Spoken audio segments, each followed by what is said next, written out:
الرحيم ما كان محمد أبا أحد من رجالكم ولكن رسول الله وخاتم النبيين صدق الله العظيم وقال النبي صلى الله عليه وسلم أنا خاتم النبيين لا نبي بعدي أو كما قال عليه الصلاة والسلام۔ معزز حاضرین اور میرے عزیز دوستوں، آج میں آپ کے سامنے تحفظ ختم نبوت کے عنوان پر لب کشائی کی جسارت کر رہا ہوں۔ اللہ رب العزت کا آخری کلام قرآن مجید جو آقائے دو جہاں امام الانبیاء خاتم النبیین محمد الرسول اللہ صلی اللہ علیہ وسلم کے قلب اطہر پر نازل ہوا۔ رسول اللہ صلی اللہ علیہ وسلم اللہ کے آخری نبی ہیں۔ قرآن کریم آسمان سے نازل ہونے والی آخری کتاب ہے اور دین محمدی صلی اللہ علیہ وسلم اللہ رب العزت کا آخری پسندیدہ دین ہے۔ اس قرآن کریم کے بعد کوئی اور نئی کتاب نہیں آئے گی۔ اس دین محمدی صلی اللہ علیہ وسلم کے بعد کوئی اور نیا دین نہیں آئے گا۔ اس شریعت محمدی صلی اللہ علیہ وسلم کے بعد کوئی اور شریعت نہیں آئے گی۔ جب رسول اللہ صلی اللہ علیہ وسلم پروردگار عالم کے آخری نبی ہیں، دین آخری دین ہے، شریعت آخری شریعت ہے، قرآن کریم آخری کتاب ہے، تو مجھے اور آپ کو اس بات کا یقین کر لینا چاہیے کہ حضرت صلی اللہ علیہ وسلم اللہ کے آخری نبی ہیں اور ان کی نبوت قیامت تک قائم اور دائم رہے گی۔ جب رسول اللہ صلی اللہ علیہ وسلم کی نبوت قیامت تک رہے گی تو اس بات کا لازمی نتیجہ یہ ہے کہ رسول اللہ صلی اللہ علیہ وسلم کی نبوت اور رسالت کی حفاظت کرنے والے لوگ قیامت تک رہیں گے۔ اس دین محمدی صلی اللہ علیہ وسلم کی حفاظت کرنے والے لوگ قیامت تک رہیں گے۔ اس قرآن کریم کی حفاظت کرنے والے لوگ قیامت کی صبح تک رہیں گے۔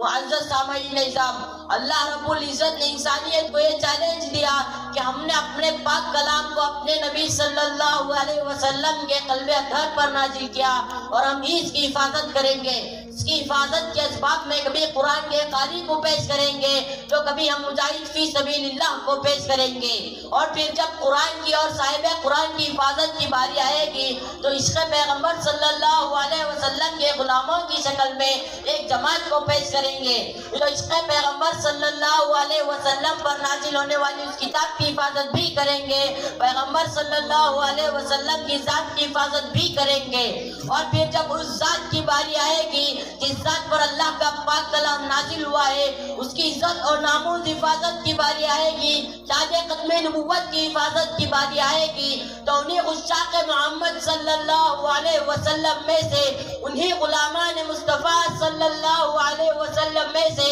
چند دیوانے اٹھیں گے جو عشق پیغمبر صلی اللہ علیہ وسلم کی ناموس کی حفاظت بھی کریں گے، پیغمبر کی تاج ختم نبوت کی حفاظت بھی کریں گے۔ تاریخ یمامہ کے میدان کی منظر کشی کرتی ہے کہ صحابہ کرام کی وہ جماعت جس میں 700 قرآن کے حافظ اور قرآن کے قاری موجود تھے، انہوں نے رسول اللہ صلی اللہ علیہ وسلم کے سامنے بیٹھ کر اللہ کے آخری کلام کو رسول اللہ صلی اللہ علیہ وسلم کے ذریعے سے اپنے سینے میں محفوظ کیا ہوا تھا۔ وہ صحابہ اور تابعین کی جماعت مقدسہ یمامہ کے میدان میں جھوٹے نبوت کے دعوے داروں کے خلاف اعلان جہاد کر کے شیشہ پلائی دیوار بن کر پیغمبر کی تاج ختم نبوت کی حفاظت کرتے ہوئے یمامہ کے میدان میں جام شہادت نوش کر رہے تھے۔ تقریباً 1200 صحابہ کرام کی لاشیں بکھری پڑی تھی، کسی کا ہاتھ کٹا ہوا ہے تو کسی کا پیر جسم سے جدا ہوا ہے، کسی کی آنکھیں نکلی ہوئی ہیں تو کسی کی پیٹ کی آنکھیں بکھری پڑی ہے، اور کسی کے جسم پر گھوڑے دوڑنے کی وجہ سے جسم چھلنی ہوا ہے۔ تاریخ ہمیں اس بات کی خبر دیتی ہے کہ حضرت سیدنا حبیب بن زید انصاری جب ناموس رسالت کے خاطر ختم نبوت کے خاطر مسیلمہ کذاب کے سامنے ڈٹ جاتے ہیں اور اس کی نبوت کا انکار کر دیتے ہیں تو پہلے ان کے ایک بازو کو کاٹا جاتا ہے، پھر دوسرے بازو کو کاٹا جاتا ہے، پھر ایک پاؤں کو کاٹا جاتا ہے، پھر دوسرے پاؤں کو کاٹا جاتا ہے اور پھر سر تن سے جدا کر دیا جاتا ہے۔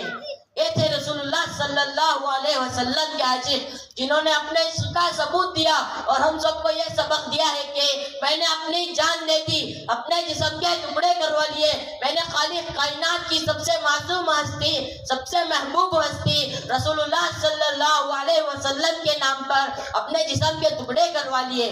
میرے غیور نوجوانوں، میں آج ان کی ماں ام عمارہ کو خراج تحسین پیش کرنا چاہتا ہوں۔ جب ان کو پتا چلا کہ میرے بیٹے کے جسم کے ٹکڑے کر دیے گئے اور شہید کر دیا گیا تو ام عمارہ نے اپنا سینہ نہیں پیٹا، ام عمارہ نے اپنا گرہبان چاک نہیں کیا، بلکہ ماں اپنے بیٹے کے جذبہ رسالت بیان کرتے ہوئے ماں کہتی ہے لہذا اليوم ارضعت، یاد رکھو آج ہی کے دن کے لیے میں نے اپنے بیٹے کو دودھ پلایا ہے۔ میرے ختم نبوت کے پاس بانو، آج ہمیں اس جیسے جذبے کی ضرورت ہے جو ام عمارہ میں تھا، آج ہمیں اس جیسے جذبے کی ضرورت ہے جو حبیب بن زید انصاری میں تھا، آج ہمیں اس جیسے جذبے کی ضرورت ہے جو عطا اللہ شاہ بخاری رحمت اللہ علیہ میں تھا۔ خدا کی قسم آج ضرورت ہے ان جیسے ماں کی، ان جیسے باپا کی، جو اپنے اولاد کو اپنے ہاتھ سے غسل لے کر سفید پوشاک پہنا کر رسول اللہ صلی اللہ علیہ وسلم کے عزت کے راستے پر روانہ کر دے۔ محترم بزرگوں، اگر کل میدان محشر میں رسول خدا صلی اللہ علیہ وسلم ہم سے پوچھ ڈالے کہ بتا ظالم، جس ختم نبوت کے خاطر یمامہ کے میدان میں 1200 صحابہ اکرام کو شہید کیا گیا، ان کی بیویوں کو بیوہ کیا گیا، بچوں کو یتیم کیا گیا، جس ختم نبوت کے خاطر ان کے بیویوں کو بیوہ کیا گیا، بتا ظالم تو نے اس ختم نبوت کے خاطر کیا قربانی دی ہے اور کیا خدمت انجام دی ہے، تو ہم کیا جواب دیں گے؟ اللہ تعالیٰ سے دعا ہے کہ اللہ تعالیٰ ہم سب کو تحفظ ختم نبوت کا کام کرنے کی توفیق دے۔ آمین۔ وآخر الدعوانا الحمدللہ۔